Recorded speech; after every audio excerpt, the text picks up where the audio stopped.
Hi, everyone. In this video, I want to talk about Foucault's essay, What is an Author? Or in French, Qu'est-ce qu'un auteur?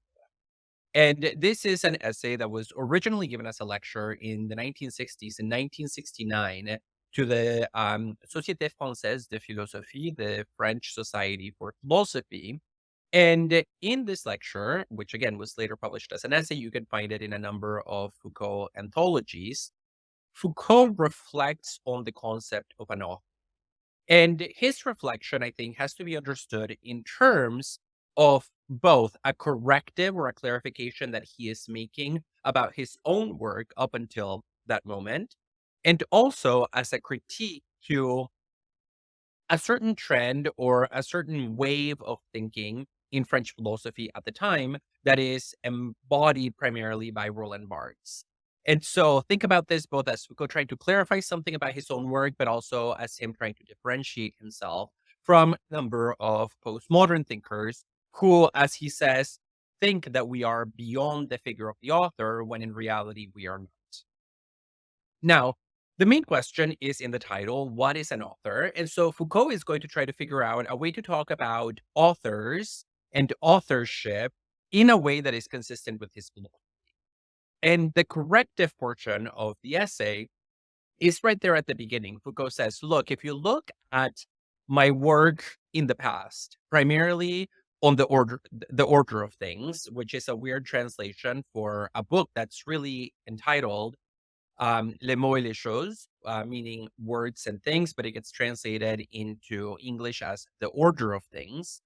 In this book, Foucault talks about the evolution of systems of rationality. So he talks about the evolution and the changes that we see, for example, in political economy from the 17th to the 18th to the 19th centuries. He talks about the transformation of, for instance, natural history in the 18th century into evolutionary biology in the 19th century, and also linguistics.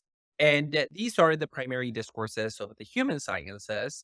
And what Foucault tries to do in the order of things, again, which many people consider his magnum opus, including myself, I think it's his best, most important work.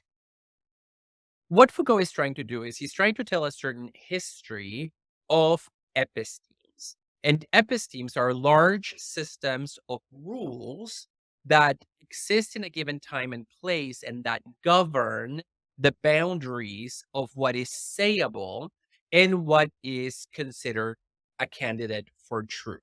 So it is a history of these abstract congregations or constellations of rules that nobody really knows and nobody stipulates, but we all sort of understand that govern discourse. And so he says, if you're familiar with my work, you know that I'm not the kind of person that is ever going to give you a history of individuals in any of my work. That's true of his history of discourses in the order of things, but I think it's also true of really any genealogy or archaeology that he ever wrote. It's true of his history of the prison. It's true of his history of medicine, of his history of madness, so on and so forth. And so Foucault already is somebody who is inviting us to look away from individuals and to look at larger systems of discourse as sort of our unit of analysis. And he says, in the order of things, that's what I try to do, move away from the philosophy of the subject and into a history of systems of rationality. Unfortunately, I was not very careful in the way in which I articulated myself. Because if you read the order of things, I often still make references to individual thinkers, almost as representatives of the systems of discourse that I'm talking about. So, for example, when I talk about biology in the 19th century, I often make references to Darwin and Lamarck. Or when I write about 19th century political economy, I write about Marx. And so this might lead people to believe that I'm using the figure of the author, whether it's a biologist or a political economist, in a somewhat uncritical fashion. And so it's time for me to clarify what I really was trying to do when I made references to these individual authors. So that's the first part. of the framework that we have to keep in mind. There is the clarification where he's going to say, I'm not really committed to the philosophy of subjectivity and individuals, even though my language, as he says, was ambiguous in the order of things. The second part has to do then with him moving away from his contemporaries. Now, remember, this is the end of the 1960s, beginning of the 1970s. And one discourse that is emerging in France around this time is discourse around the death of the author. So, a number of literary theorists and philosophers, most prominently Roland Barthes, begin making the argument that we need to stop thinking in terms of the intentions of authors and rather start thinking about writing itself as a system of signs that is somewhat stable and movable, and where meaning can never be exactly pinned down or hammered into a particular place. And for Foucault, this means that a number of his contemporaries are pushing two specific ideas that he wants to resist. One of them is the idea of the death of the author. He says the people who talk about the author as if the author were just dead, as if we don't live in a culture where the concept of the author has a lot of power, are just participating in what he calls empty slogans. Like honestly, they're just bullshitting. That's not the kind of culture that we live in. And the people who do that, and this is the second part of that, often have to find another term to insert in the place that is traditionally occupied by the author. So, of course, there is writing, there are people who write, and those people, those literary theorists, have to come up with some way to talk about the things that they study, the novels, the plays, the poems, the systems of discourse. And if they're not talking about authors, then what are they using instead? And Foucault says usually they choose one of two terms. Either they start talking about the work, like they don't talk about, let's say, Nietzsche, they talk about Nietzsche's work, or his oeuvre, the collection of writings that represent his thought. So either they talk about the work of individual thinkers, or they talk about this more amorphous, um, difficult to describe thing that is writing as such, or in French, l'écriture. Now, Foucault says for the people who prefer the term écriture, I'm just not buying that this is really any different than the figure of the author. It's just that you've taken all the properties or traits of individual authors and then you've just transposed them onto an impersonal movement that is almost transcendental called l'écriture. So before we would say the author writes, now we say using fancy language, writing writes itself. L'écriture s'écrit. Um, and so for Foucault, this is just a kind of easy way out of the problem where you're still retaining an authorial function, but just changing the term and making it transcendental.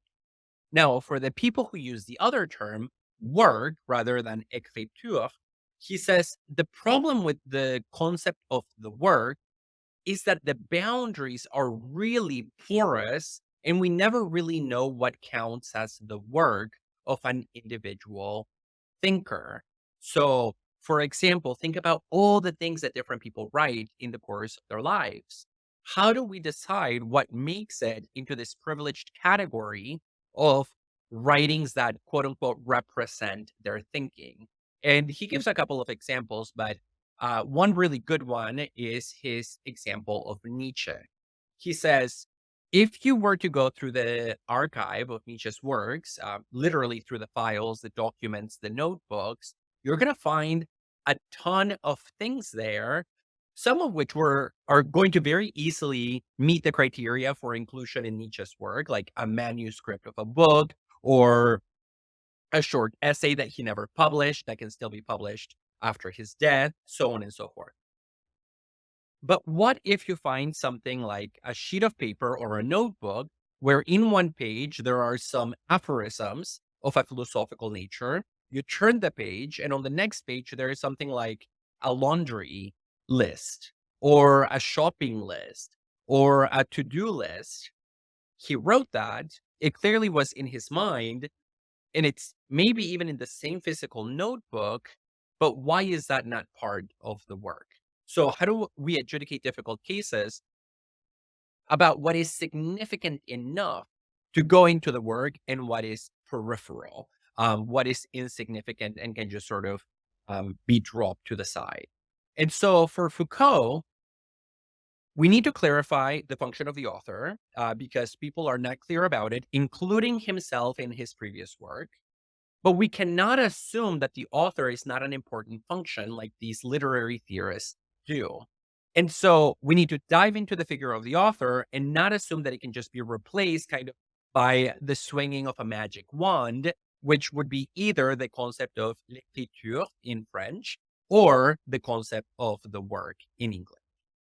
Foucault begins by talking about just how tricky the concept of an author is. Now, normally we tend to think of authors as proper names.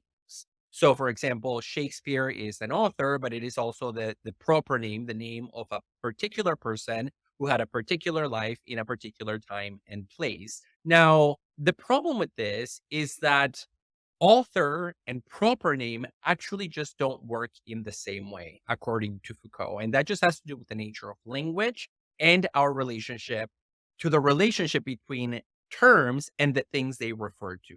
So let me explain what this means. Imagine that I tell you something new about myself that you didn't know before. For example, let's say that I tell you, when I was 15, I smoked a cigarette without telling my mom and I got away with it. Um, in that case, you learn something new about me and it further contextualizes your interpretation of me. It's just added information. The same thing of new things that you learn, even if now they work by omission or by subtraction. So if I tell you, hey, I once told you that I went on vacation to Canada, but I actually never really went. I've never been to Canada at all. Again, that new subtraction gives you some information about me. Maybe you just now know that I lied or that I've never been to Canada, but it actually doesn't change my personhood or the boundaries of my personhood as such. But that's not true when it comes to authors. Because if, for example, we were to tell you, you know, Shakespeare never actually wrote Hamlet, it does change the nature of Shakespeare as an author. And so, according to Foucault, there is a way in which authors are not proper names and they're not individuals. They're more of a collection of assumptions or ideas around works and written texts that make them different than just individuals with a proper name. And so we need to be very clear about the difference between those two. Now, another reason to keep author and proper name apart has to do with the fact that historically, I mean, there's been authors who are not individual persons. There have been authors who, for example, might be a collective of people writing under one name. And so there's a kind of anonymity of the individuals who are writing, of the concrete individuals, but there is no anonymity to the author because we know that the text that was produced is associated with an authorial function. And Foucault here gives the example of Bourbaki. Bourbaki was a mathematician in the early 20th century who published a couple of papers. And later, people realized that Bourbaki was not actually an individual, but a collection of mathematicians working together behind the scenes and publishing under the name Bourbaki. So a number of individuals with their proper names got collapsed under one authorial name. And so again, there is no one-to-one relationship between authors and individuals. Now, here we might also think about the opposite case. So Bourbaki is an example of many people publishing under one authorial name. But if you think about somebody like Soren Kierkegaard, who was one individual who published under many different pseudonyms, very different authorial names, you get the inverse of that same problem, but the same conclusion, namely that authors are not individuals. Now, Foucault also gives the example of Hippocrates, the Hippocratic Oath, a history of medicine, so on and so forth. Now, we tend to remember Hippocrates as an individual, and there was a historical Hippocrates, but we know that a lot of texts that have survived and that have the name Hippocrates as the author could not possibly have been written by the same individual because they are like 400 years apart. And that just has to do with the fact that in the past, there were other conventions around authorship. So in the past, it was not uncommon for individuals to start a school of thought like Hippocrates with his way of thinking about the world to initiate this mode of thinking, to then mentor a bunch of pupils and students, and then for those pupils and students to continue the tradition and write the name of the master, such that they are sort of writing in the Hippocratic tradition, but they wouldn't put their individual name on their work. They just saw themselves as contributing to this larger thing that was embodied by founders. So again, the figure Hippocrates is definitely an author associated with texts, but not an individual name. And at some point, for instance, Foucault says Hippocrates is an author, but it's not someone who existed in the same way that, let's say, I don't know, Oscar Wilde or Balzac, who is the example that Foucault actually uses to compare, because Hippocrates had this kind of larger historical literary existence with many individuals that Balzac and Oscar Wilde didn't. Now, the point here that Foucault makes is that because of all these complications, we need to stop thinking about the author as if it were just a proper name, as if it were just an individual. And rather, we need to think of the author, and this is the most important part of the essay, as a discursive function. The author is a way of organizing discourse in such a way that we give it a certain form. Now, once Foucault has explained why we should move away from thinking of authors as individuals and start thinking of them as discursive functions, almost impersonal organizations or formations in the field of discourse, once he explains the reasons, he says, now I'm going to give you the four most important characteristics of the author function. And the benefit of diving into the author function is that it allows us to give a better account of what is happening when someone gets anointed as an author. Now, the first feature of the author function, according to Foucault, is that it is closely tied to a logic of appropriation. So, a lot of people write a lot of things, but only certain kinds of writing seem to be relevant to achieving the author function. And those are the kinds of writing that are somehow subject to laws, ownership, and copyright. And so think about articles, think about novels, think about books. And so it's not enough to write, to literally put pen to paper to become an author. It's actually important that those texts become commodities in a market and subject of legal regulation. In a world without laws and without markets, maybe there would be no authors, even if there would be individuals who write things on pieces of paper. So that's the first one, the logic of appropriation, ownership, and copyright. Now, the second feature of the author function is that it's always subject to rules, but those rules can change over time. And you see Foucault's historicist spirit coming to the fore in this. Foucault gives the following warrant for this claim. If you look at the medieval period, you see something very fascinating, which is that in the medieval period, there was a certain way of thinking about which kinds of texts needed an author, like an individual name, the name of an individual literally printed on the text, and not all of them required that. In fact, during the medieval period, texts that were literary in nature didn't really need to be signed by their creator. The idea is that somebody would just put this literary text, whether it's a poem or something else, out into the ether, and it would take on a life of its own. By contrast, texts that were of a scientific nature, still in the medieval period, would not be taken seriously unless people knew who the individual creator of that text was. And so literary works didn't require the signature of a creator, but scientific ones needed the weight of a proper name attached to the text. Fast forward a couple of centuries, and Foucault says by the time you get to the 17th and 18th centuries, the expectation actually shifts. On the one hand, literature starts getting more close, more deeply invested in the figure of the individual and the literary genius, such that if you have a poem or if you have a novel, it needs to have the name of the person who wrote it attached to it in order for people to even engage with it. If it doesn't have a name, people are sort of going to toss it to the side.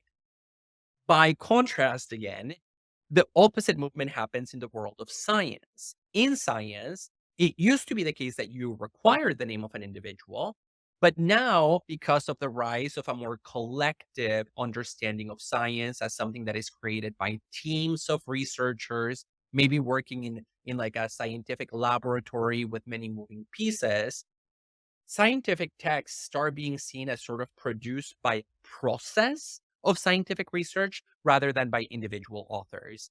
And so your scientific writing no longer has to have the name of an individual attached to it in order for it to successfully move through the field where it tries to make an intervention. And so the point here is that the authorial function is always regulated. Foucault is very clear about that. He calls it a transhistorical requirement that there's always rules, but the rules can change pretty drastically over time. The third feature of the author function is what Foucault calls projection. And this argument I find quite interesting. So let me try to reconstruct it for you. Foucault says all the things that we attribute to authors are actually things that we project onto them that are actually about our relationship to the texts themselves. So, for example, when I pick up a novel and I'm reading it, that novel activates my imagination, my creative capacities. And so it puts me in a mode of engagement that is fundamentally creative. And that's just about my relationship to the text. But then I take that feature of my relationship to text, creativity, and then I sort of psychically project it onto the author of the text itself. And I say, oh, well, the author must have been very creative simply because that is the way in which I experience the text. So there's a projection happening in all acts of naming and talking about authors. Another way in which this projection happens is not just with creativity, like with psychological traits that we project to authors that are actually about texts. It also happens when it comes to the unity of texts and the unity of the figure of the author. And the reason here is as follows. When I read a bunch of texts that have the same signature, like all of Heidegger's works or all of Atwood's novels, or whatever, all the poems by Lord Byron, I, as the reader, try to find some theme that will try to connect them all in some way. I try to unify them just because I see that they have the same name on them. And so the unification is a mental operation that the reader carries out. And then that unity is projected onto the author. And we say the person who wrote all of these must have been one, one person with a kind of unitary identity. And so this kind of projection for Foucault is what the author function is. It is us projecting things about our relationship to text onto this amorphous, kind of illusory, mirage like figure that we call the author. The fourth and final feature of the author function is that the author function contains, according to Foucault, many subjectivities, or rather, he says, a variety of egos.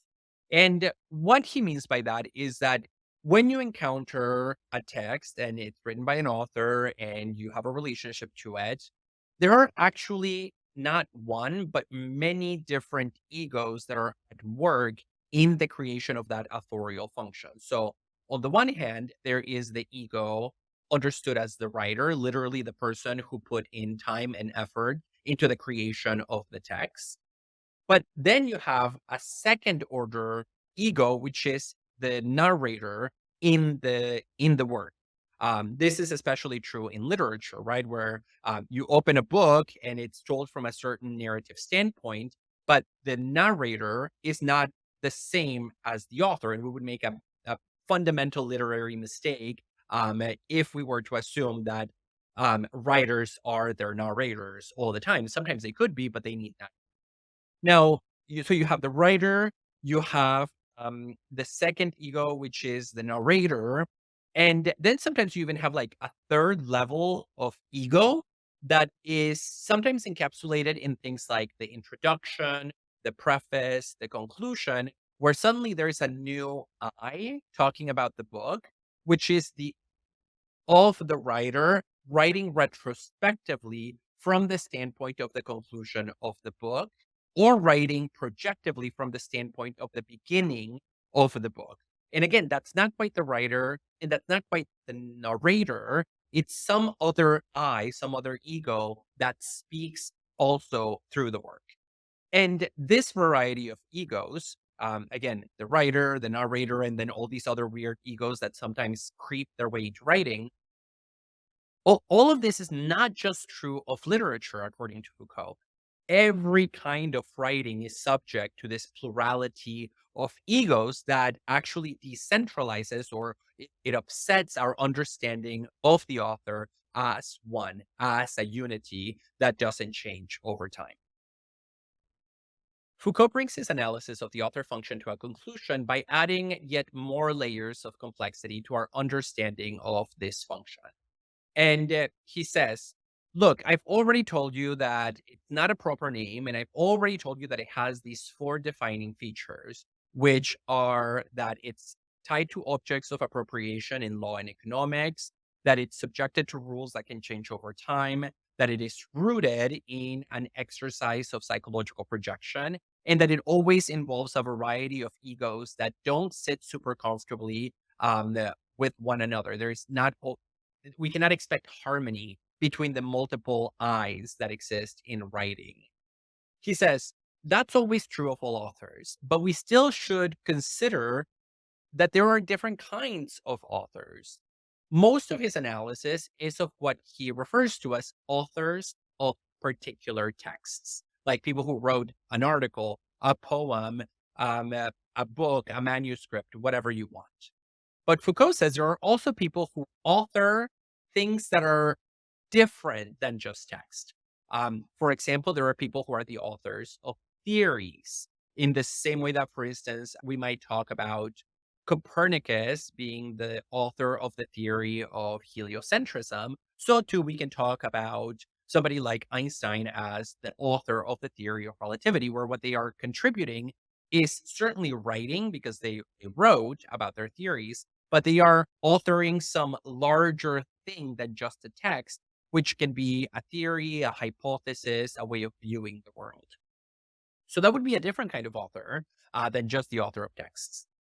But then there is this third category, and this is what Foucault calls transdiscursive authors. And this is a kind of tricky category, but essentially, a transdiscursive author is somebody who authors an entire school of thought that itself is not limited to a particular domain or discourse. That's why they're called transdiscursive. So they create a worldview that can actually affect many different disciplines, many different fields or domains of discourse. And the examples that he gives are Freud, who authored psychoanalysis, and then psychoanalysis has an application in clinical psychiatry. It has an application in literature. It has an application in the visual arts. It can change things up in philosophy.